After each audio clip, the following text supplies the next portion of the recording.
áo mà này áo nè lại lại áo nó xiết sit and wait áo mà tê ta khói đi cái gì nó nắng này stop áo nha mà tôi đi nha này mở áo này đi không có mở Yo, why you so greedy? liệp ấu nè mở ôi money ta ná mà đấy ta ná cái bên này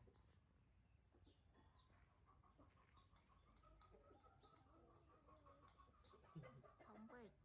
đợi tránh mà ai bia áo nông bằng tiên nó xí khổn anh các bạn lại cái chọc các bạn không mà áo cầu nó áo mà này chăm xí mà chặt thông đi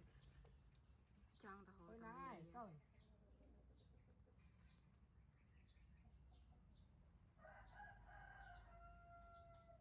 cho xì dòng bên tịnh đạm ngọt về mình con cái tiền lại đây lên này con này mom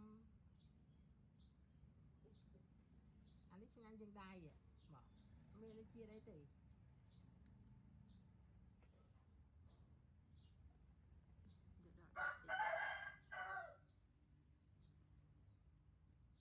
để đợi chị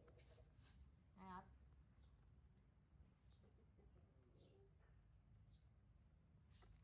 lẹ đây là ai coi rúa